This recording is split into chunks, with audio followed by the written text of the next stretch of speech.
I'm going to do this assignment with you. This is geometry, and it is the problems that we did in class today. We're going to find the slope between 2 points.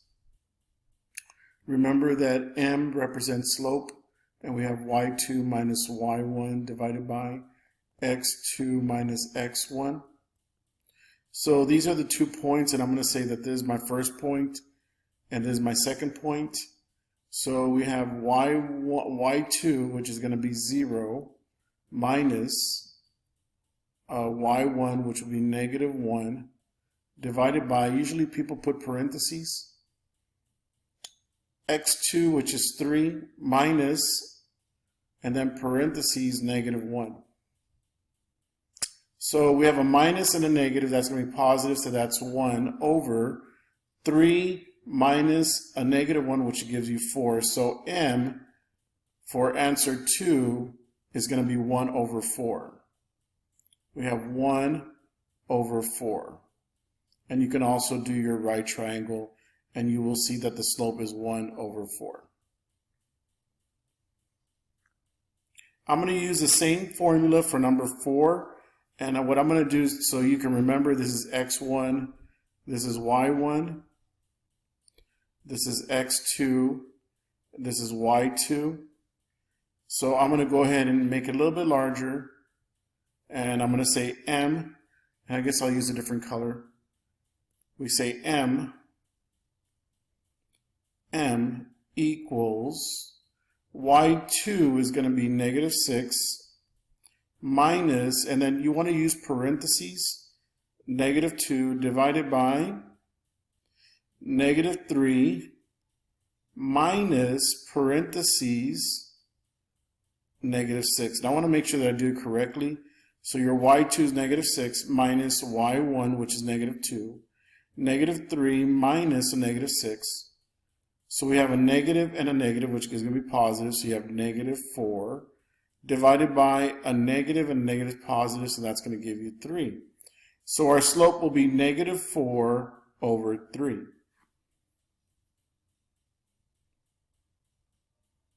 We're going to do number 5 because that's the one I did in class. We're going to do number 5. And remember, if you want to label your points, this is your x1, this is your y1, x2, y2. Go ahead and do that. I'm going to move it just a little bit to the right, to the left, and I'm going to go ahead and use the formula that's up there. So we have m equals y2, in this case it's negative 7, minus y1, which is 9, divided by x2, which is 4, minus x1, which is 2. Negative 7 minus 9 is negative 16, divided by 4 minus 2 is 2. So you should have had a slope of negative 8. What I'm going to do right now is I'm going to go ahead and explain 7 and 8, but I'm going to make it larger, so I'm going to pause the video right now. Just a reminder, remember we have the first one, which is y equals mx plus b. Remember that the m stands for the slope and the b stands for the y-intercept, and you notice that's in slope-intercept form, number 6. So you're going to go down, start at the origin, go down 4 units, and then from negative 4, you're going to go ahead and use the slope. So you're going to rise 3, 1, 2, 3, and then you're going to go over 1. You're going to rise 3, 1, 2, 3 over 1, rise 3, 1, 2, 3 over 1, and then connect the points. Now what I'm going to do is I'm going to show you that you can check your work in Desmos, and that Desmos is available to you. So let me pause it. So you have Desmos.com available to you. It's on your phone. It's an app, and it's also on your computers. Remember, we have a set of class computers. So I'm going to go ahead and type in the equation so we can check our work. So we have y equals, and then what do we have? 3x. Remember, that's the slope. 3x minus 4. And there's our graph. Now, if you want to see a table, you can go to the gear, and I recommend you do this with me. You go to the gear, and then you can type in the values to see the points, okay? So it does check what we had, right? So let me pull it out. It does check. Now, the next one, which is number 7, and I went pretty fast, so I'm going to go ahead and go slow. For number 7, I told you that you're going to have to write it in point slope. Point slope is what it is. That's what the equation is. It's going to say 1 minus y1 equals m times x minus x1. So in this equation, you're going to be able to see the slope, and you will also see the point. The only problem is that it has to be in this form. And if you look at your equation, you have y minus 2. So you know that y1 is going to be 2. It's your x1 that we have to worry about, because you have a minus and you have a plus there. So if I wanted to have a minus there, then the 3 would have to be negative, because a negative times a negative gives you a positive. So a negative times a negative gives you a positive. So I'm going to rewrite this: y minus 2, which is okay, equals x minus a negative 3. And now I know my point. I know my x1 and I know my y1. My x1 is negative 3, and now I know my y1, which is 2. And I do know the slope. What is the slope? 1. That's correct. It's 1. So I'm going to go to the point. So we start at the origin, and I know sometimes it's hard to see the axis. So here's the axis, and here's the axis. So you have the y and the x-axis. So you start at the origin, go 3 spaces to the left. You always start at the origin, 1, 2, 3, and then spaces, 2 spaces up. And you're probably saying, well, okay, we have that, but now how can we come up with the equation? Well, you just have to use a slope. You go up 1 over 1, up 1 over 1, up 1 over 1, down 1 over 1, down 1 over 1. In other words, you go up 1 to the right or down 1 to the left, connect the points, and there's our equation. Now, if you want to check it, there is a way to check it using Desmos, and you don't have to solve for y. So go ahead and follow me to Desmos and try it. So we're going to check it, and I'm going to go ahead and clear this here. So like I said, let's go ahead and type it in the way we see it. Y minus 2 equals parentheses, and then you have an x plus 3. And you notice we have a y-intercept of 5, and we have an x-intercept of negative 5. And if we go to our graph, you have a y-intercept of 5, 1, 2, 3, 4, 5. You see that? And then you have an x-intercept of negative 5. So it is correct. What I'd like for you to do is I want you to pause it. I know you can pause it. And I want you to go ahead and try to do number 8 on your own, okay? I want you to go ahead and do number 8 on your own, okay? So pause it, and then go ahead and try to do number 8. So I'm assuming that you paused it, okay?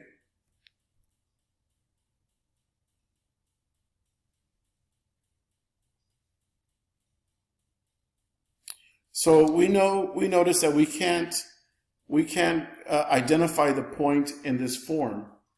So I'm going to have to rewrite it as y minus, and since I want a positive 2, it has to be negative 2, equals negative 4 parentheses x minus, remember we want a minus, and if there's a positive, then I know that the 3 has to be negative. So now you're going to have to tell me your x1 and your y1. Well, we already know our x1. Our x1 is negative 3, because it's right here. Our x1 is negative 3, and our y1 is negative 2. Now we need to find our slope. This right here is our slope, so it's negative 4. So we're going to go to negative 3 comma negative 2. So we start at the origin, and sometimes you have to kind of make this darker, the x and the y axis. Okay, so you go to your y-intercept, not your y-intercept, your slope. Your slope is negative 4, but we know that the point that it has to go through is negative 3, negative 2. I know the slope is -4, so you're going to go down 4, 1, 2, 3, 4, and over 1. Or you're going to go up 4, 1, 2, 3, 4 over 1, 1, 2, 3, 4 over 1. Connect the points, and there's our graph. Okay, let's go ahead and check with Desmos. We'll check with Desmos.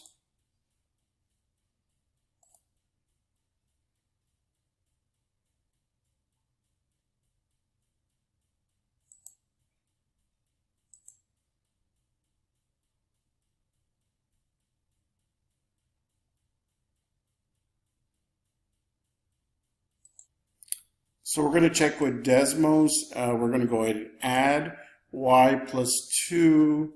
And over here you have -4. And then you have x plus 3. And here's our graph. And it looks just like ours. So I'm going to go back to our graph. And there's our graph. So it is matching us. Okay, matching. So I did do 7 and 8. Let's go ahead and do number 10.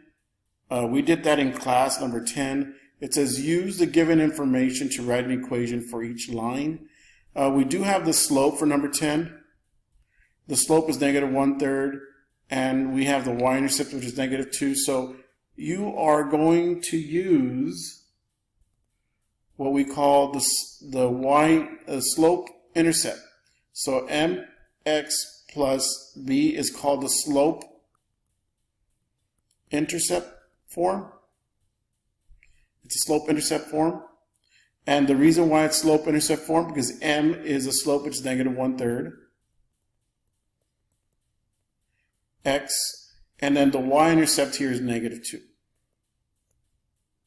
So this is called slope intercept form. And you don't have to graph, all you have to do is write an equation. Number 12, you're going to have to use the point slope formula. And since we already have a graph and you want to find the slope, what you can do, and which I told students to do, you can actually draw a right triangle. You can draw a right triangle, and that's going to help you to find the rise over run. Remember that the rise over run gives you the slope. So the rise here is 1, 2, 3, 4, 5, 6, 6, and then we have 1, 2, 3, 4. But the problem is that this is not positive slope. This is actually a negative slope, and we know that 6 is divisible by 2. That means you can divide by 2. We know that 4 is divisible by 2. So it's going to be -3/2. So we do have our slope, which is -3/2. So let's go ahead and write the equation in point slope.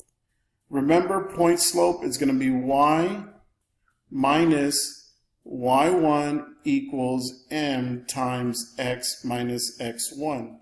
You can use any point that's on the line. So I'm going to use -2, 5, okay? So we have y minus our y value, y1 is going to be 5, equals -3/2. Then you have x minus a -2. Okay? And if you want to go ahead and add those two, you have x plus 2. That was 12. Now for 14, you got to find, you already have a point, and you're having to write a line, so you basically have to use the slope formula, y2 minus y1 over x2 minus x1. Find the slope, and then you're going to write it into the point slope formula. I'm going to go ahead and just give you a hint here. I will help you find the slope, but I need you to find the point slope formula, or the point slope equation. y2 is -2 minus 2 divided by x2, which is 2, minus 10. A lot of people say this is 0, but it's actually -4. and 2 minus 10 gives you negative 8. And we know that 4 is half of 8, so it's a half. So the m, or the slope, will be 1/2. So now you're going to use the slope along with the point slope formula with that point to come up with the equation. Okay, so I was able to do some of the problems with you in class, but I'm going to let you practice. So the ones that I didn't get to do with you in this video are the ones that you should be practicing at home, okay?